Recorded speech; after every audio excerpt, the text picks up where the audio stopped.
DPR membentuk Satuan Tugas atau Satgas Pemulihan Pasca Bencana Sumatera yang akan berkantor di Aceh. Wakil Ketua DPR RI Sufmi Dasko Ahmad bilang, Satgas ini dibentuk untuk mempercepat koordinasi dan memudahkan pemantauan perkembangan pemulihan di lapangan. Pemerintah provinsi dan kabupaten kota terutama yang terdampak di Aceh, kita sepakat bahwa akan melakukan penanganan pemulihan pasca bencana ini dengan melakukan koordinasi yang intens dan terintegrasi, sehingga penanganan dengan skala nasional bisa membuat percepatan pemulihan bencana. Koordinasi akan terus berlanjut dengan pemerintah daerah dan pemerintah pusat karena DPR itu membuat posko di sini, Satgas Pemulihan Pasca Bencana, yang kemudian ada satgasnya dan bergantian pimpinan DPR akan ngantor di Aceh untuk melakukan koordinasi secara intens. Sementara Gubernur Aceh Muzakir Manaf meminta agar pemerintah dan juga DPR mempercepat baik hunian sementara bagi warga, pendangkalan kuala bagi nelayan di Aceh agar roda ekonomi kembali. Muzakir juga meminta kepada Mendagri Tito Karnavian dan Menkyu Purbaya agar pasukan pangan seperti daging jelang Ramadan bisa diberikan bagi warga terdampak. Kita menjelang Ramadan, Pak. Jadi Aceh kalau tidak makan daging, rasanya Ramadan nggak sah, Pak. Seperti itu. Jadi daging yang termahal di Aceh, di seluruh Indonesia di Aceh, Pak. Hari-hari biasa sampai 200.000 per kilo, Pak. Mungkin dengan keadaan ini sampai 300, Pak. Karena banyak ternak yang korban. Jadi kepada Pak Mendagri dan Pak Purbaya, mohon dagingnya, Pak, atau sapi utuh, Pak, untuk kita apakah jual atau kita kasih pada masyarakat yang dampak supaya dapat menikmati. Menteri PUPR, kalau boleh, Pak, jalan tol diakseskan 24 jam, Pak, yang ada sekarang di Aceh itu. Karena melintas setiap sembako dan lain sebagainya. Menteri Pekerjaan Umum Dodi Hanggondo menyebut perbaikan fasilitas di Aceh terus dikebut. Bahkan pengerjaan pun dilakukan selama 24 jam. Maupun pekerjaan pembersihan apapun, Ponpes, RSUD, jalan-jalan kota, jalan sekolah dan seterusnya. Karena itu karena kita butuh cepat, kita sekarang lakukan 24 jam, Pak. Malam pun kita kerja, dan untuk masyarakat dan teman-teman yang berkenan membantu lebih bersemangat, kita masukkan ke dalam padat karya, Pak, sehingga kita bayar, Pak, sekarang, Pak, mereka. Jadi harapan kami masyarakat yang terdampak dan teman-teman yang ikut membantu bukan sekedar proyek kemanusiaan dan terima kasih, tapi juga ada sedikit sumbangan dari negara, Pak. Kira-kira gitu, Pak. Diharapkan tak hanya sekedar pembentukan Satgas dan kantor pemulihan pasca bencana, melainkan tindak nyata percepatan agar Sumatera pulih. Tim Liputan Kompas TV.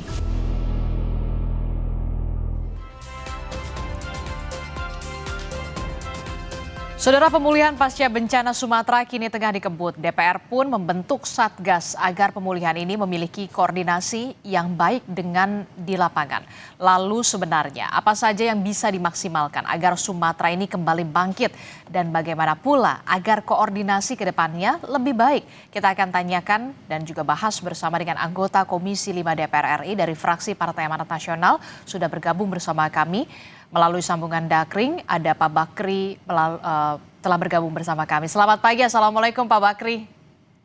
Waalaikumsalam warahmatullahi wabarakatuh, Mbak Disti. Ya, pertama-tama saya menyampaikan apresiasi terlebih dahulu apa yang sudah dilakukan diinisiasi oleh DPR. Dalam hal ini adalah Wakil Ketua DPR ada Pak Sufmi Dasko untuk membentuk Satgas Pemulihan Bencana. Ini tentu saja menjadi harapan baru dan juga awal yang baru, awal yang baik bagi saudara-saudara kita yang tertimpa bencana di Aceh, Sumatera Utara dan juga Sumatera Barat. Jadi saya ingin tahu dulu apa saja yang kemudian akan dimaksimalkan dan juga akan dikebut oleh DPR yang kita tahu akan berkantor sementara di Aceh.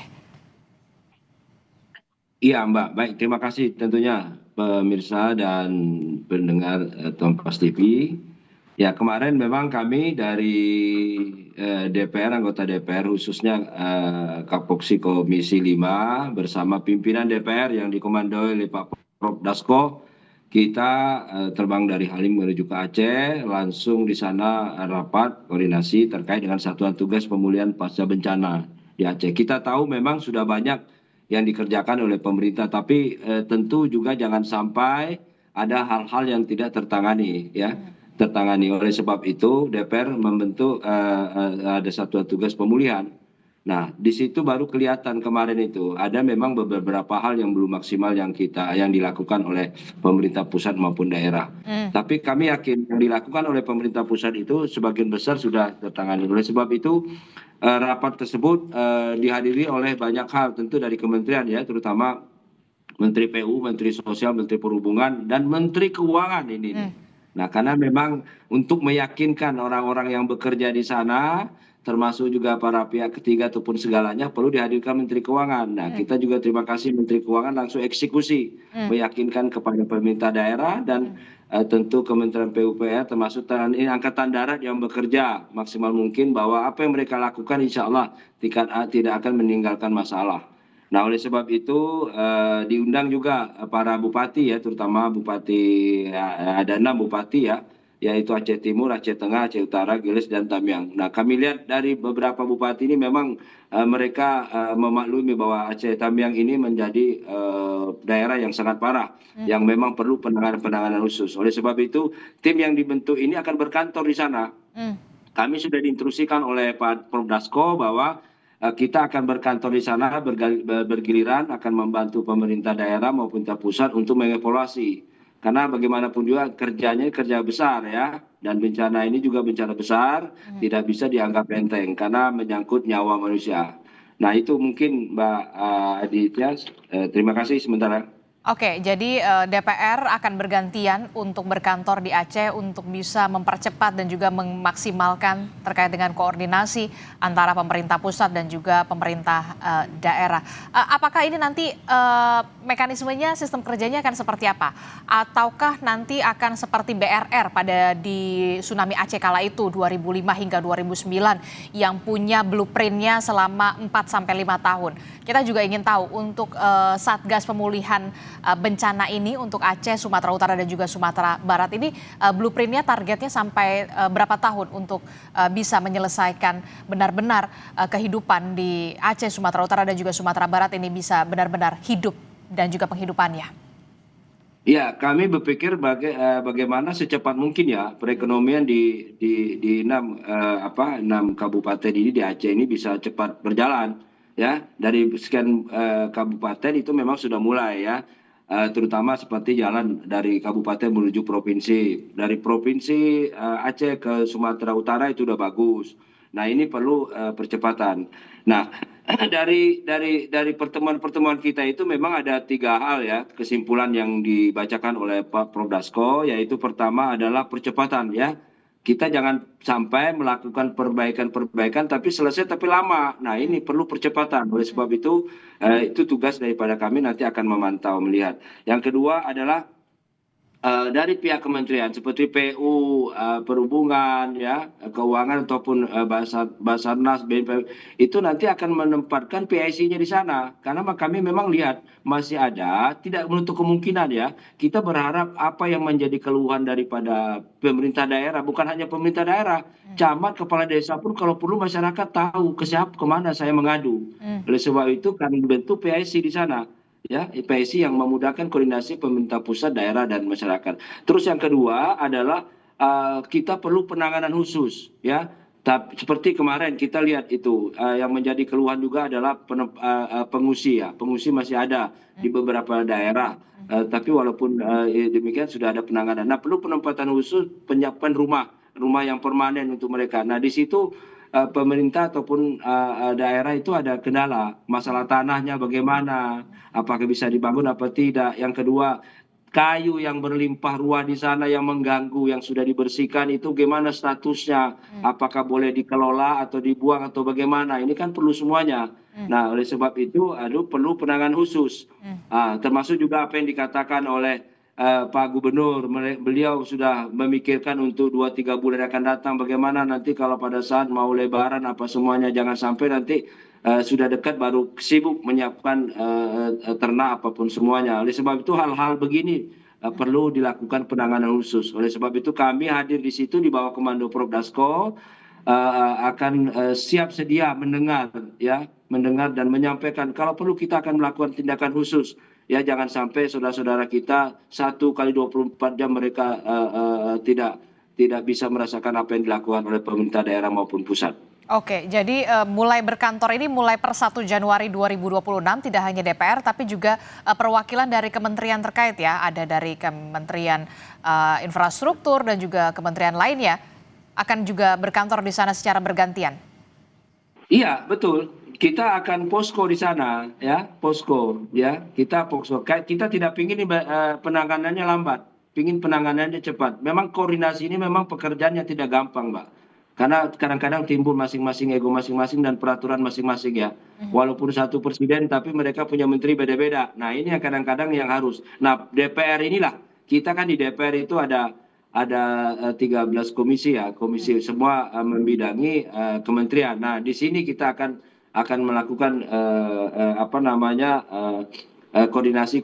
Oleh sebab itu PIC ini sangat penting ya, tidak mau lagi ada bahasa meminta sesuatu alat berat mungkin yang seharusnya dalam kali 1x24 jam bisa didatangkan, tahunya 2, 3, 4 hari ya, mereka sudah menjerit apa semuanya baru terdatang. Oleh sebab itu pemerintahan Bapak Presiden Prabowo hari ini akan menangani secara khusus ya, secara khusus sampai kita harus standby di sana 1x24 jam bergiliran.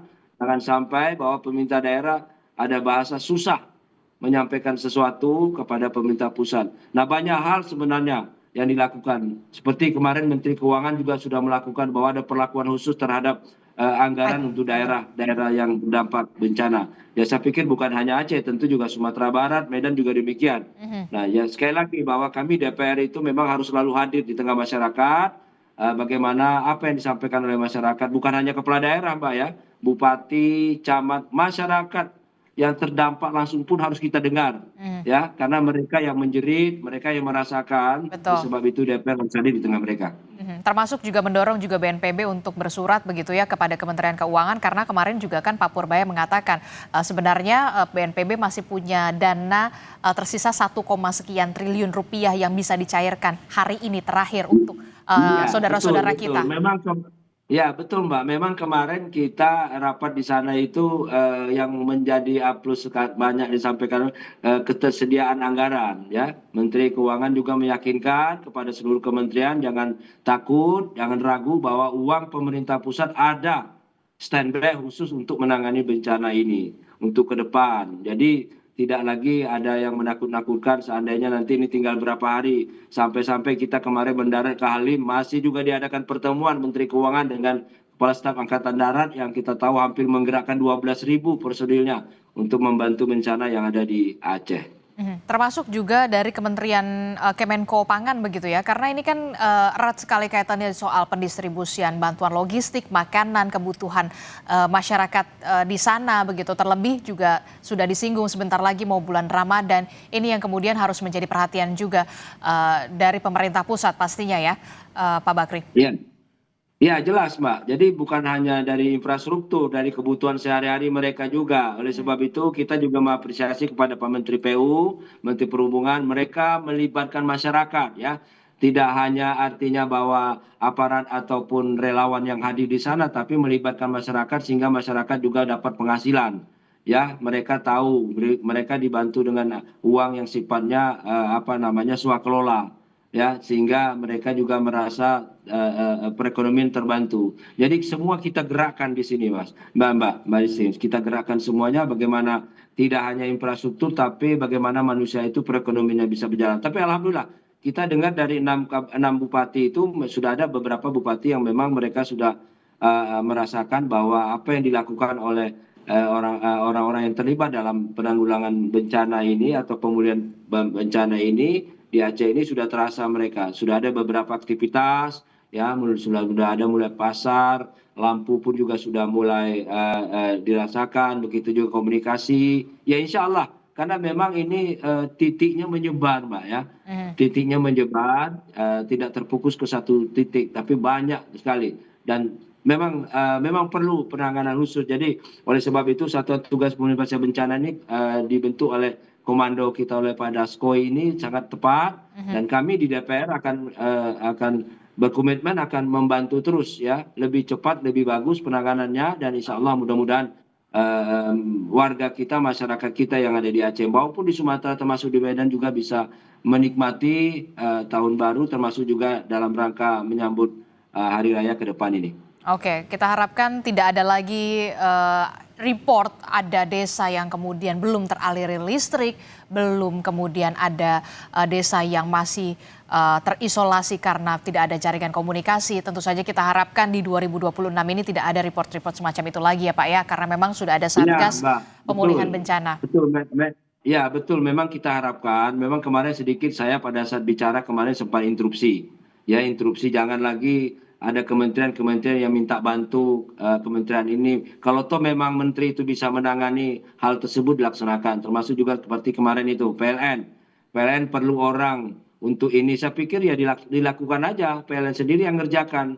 Ya tinggal lapor bagaimana sehingga tidak lagi menunggu waktu. Karena kalau minta waktu dari kementerian ini, minta waktu koordinasi ke sini, butuh waktu. Dan mereka masing-masing punya kesibukan. Saya pikir apa yang bisa dilakukan oleh kementerian tersebut lakukanlah. Ya, karena ini bencana. Ya, bencana itu perlu penanganan cepat. Ya, bukan harus saya bisa bekerja kalau sudah ada jalan. Saya sudah bisa melakukan angkutan sembako kalau sudah ada ini, ada itu. Tidak, pokoknya apa yang mereka bisa lakukan. Jangan sampai masyarakat kita menderita di sana. Oke, Pak, informasinya Presiden Prabowo Subianto juga akan melakukan kunjungan lagi, begitu ya, kepada saudara-saudara kita. Informasinya, apakah kemudian Satgas Pemulihan Bencana juga akan mendampingi Pak Presiden, termasuk juga wilayah-wilayah mana, titik-titik mana yang nantinya akan dikunjungi oleh Pak Presiden?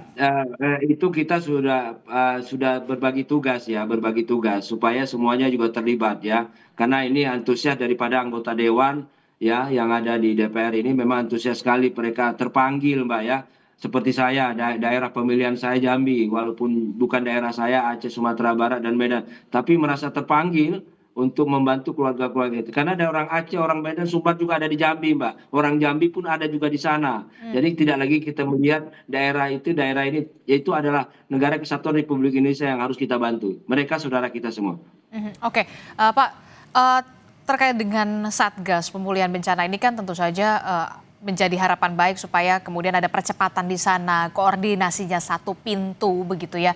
Nah, untuk report progresnya, apakah nanti akan seluruh kementerian ini akan report ke Pak Dasko yang menginisiasi Satgas tersebut, Pak Dasko kemudian mereport ke Presiden, atau seperti apa nanti mekanismenya? Termasuk juga report progresnya ini akan berlangsung 1 bulan kah, atau per 3 bulan, atau seperti apa? Supaya juga kita bisa transparan di sini mengetahui masyarakat. Ya Mbak, tentu juga reportnya itu saya pikir akan terbuka nanti, ya, akan terbuka. Sebab tidak ada lagi hal-hal yang ditutupi, ya. Kita tahu bahwa ada 3 hal kemarin itu. Pertama adalah percepatan, ya, karena sekarang ini memang sudah berjalan, perlu percepatan lagi gitu. Yang kedua ada penempatan PSC, jadi tidak ada lagi orang daerah, masyarakat, camat, kepala daerah yang bingung. Saya menghubungi siapa, ya, menghubungi siapa, perlu alat, perlu bantuan ini, perlu sembako, apa semua tidak lagi. Yang kedua adalah penanganan khusus.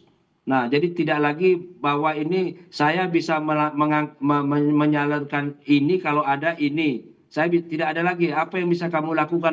Yang penting intinya sampai. Dan kita juga terima kasih kepada Menko Pangan bahwa alhamdulillah beberapa daerah-daerah itu sudah tidak kesulitan terhadap pangannya. Memang perlu dimaksimalkan terhadap transportasi jalan yang yang memang masih ada. Tapi kita akui hari ini bupati-bupati itu mengakui bahwa banyak kemajuan-kemajuan yang sudah dilakukan oleh pemerintah pusat dan daerah, kita akui. Dan Pak Gubernur juga mengakui bahwa Pak Gubernur minta tolong bahwa ini perlu percepatan. Ya istilahnya percepatan, jangan sampai mereka menunggu lama. Kalau perlu hari ini mereka teriak, hari ini juga kita siapkan. Oke.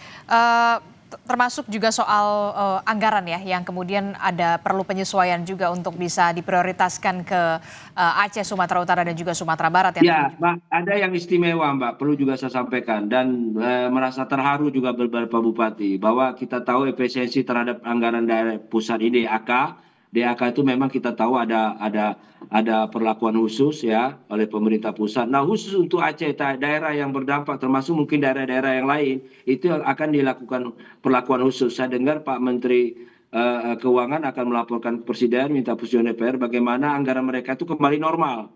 Nah ini menjadi sesuatu yang angin segar bagi kepala daerah untuk melakukan tindakan-tindakan karena mungkin ya dengan adanya efisiensi ini mereka keterbatasan. Dengan dibukanya DAK untuk daerah-daerah yang berdampak bencana itu artinya bupati bisa leluasa untuk menggunakan anggaran itu yang seperti biasanya kepada masyarakat. Karena memang kita tahu DAK selama ini banyak aturan yang memang harus dipenuhi oleh pemerintah daerah.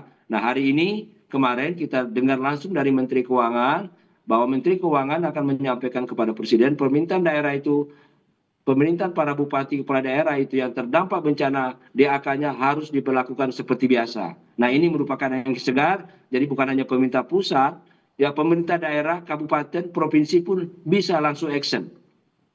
Oke, ini menjadi awal yang baik tentu saja kita harapkan. Termasuk juga pengawasan juga yang dilakukan oleh DPR, wakil rakyat untuk melakukan pengawasan anggaran di sana ya Pak, supaya kemudian ini bisa tepat sasaran dan juga tepat guna. Ya betul Mbak, jadi memang anggaran juga harus kehati-hatian ya. Kita tidak ingin musibah ini ada beberapa kelompok ataupun individu organisasi nanti yang akan berurusan dengan lain-lain ke depan. Kita juga berharap bahwa ini kita kerjakan lillahi ta'ala ya ini adalah kemanusiaan ya, mereka keluarga kita bukan orang lain. Oleh sebab itu kita membuktikan kepada dunia bahwa Indonesia itu bisa melakukan sendiri dan bisa tegap sendiri, bisa berbuat sendiri dan anggarannya sendiri. Oleh sebab itu kita mengapresiasi sekali kemarin kehadiran Menteri Keuangan itu sangat memberi angin segar kepada kepala daerah. Tentu juga nanti kepada Sumatera Barat, kepada Medan, ya karena kita tahu DAK mereka tuh istilahnya tuh efisiensi. Oke. Nah dengan dibukanya DAK ini mereka akan mempunyai anggaran yang sendiri yang mereka kelola dan mereka bisa salurkan sendiri dengan mekanisme yang jelas. Oke, kita harapkan tentu saja dengan adanya pembentukan Satgas Pemulihan Bencana ini, percepatan untuk bisa Aceh, Sumatera Utara dan juga Sumatera Barat ini bisa melakukan percepatan yang cepat begitu ya, termasuk juga kehidupan mereka bisa kembali seperti sedia kala, termasuk juga penghidupan mereka. Terima kasih sudah bergabung bersama kami, anggota Komisi 5 DPR RI dari. Mudah-mudahan dengan Satuan Tugas Pemulihan Pasca Bencana di Aceh ini akan ada perubahan yang signifikan. Ya, kami selalu hadir di tengah-tengah masyarakat. Kami DPR dipilih oleh rakyat, kami harus hadir di tengah mereka. Makasih. Baik, terima kasih anggota Komisi 5 DPR RI dari fraksi Partai Amanat Nasional, Abakri telah bergabung bersama kami. Sehat selalu Bapak. Assalamualaikum, selamat pagi. Saudara, informasi penting lainnya masih akan kami hadirkan usai jeda. Jangan lewatkan, salah satunya adalah menyambut malam pergantian tahun. Pemprov DKI Jakarta menggratiskan layanan Transjakarta, MRT, dan LRT pada 31 Desember 2025 hingga 1 Januari 2026.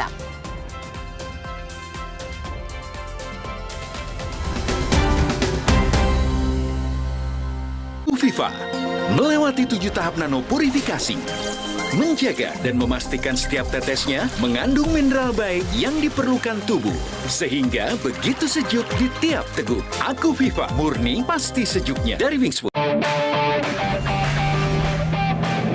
Bagi yang terbaik saat berlibur bukanlah destinasinya, tapi momen kecil di perjalanan yang bikin liburan makin berkesan. Di Be Quick, kami memberikan servis maksimal hingga detail terkecil di mobil.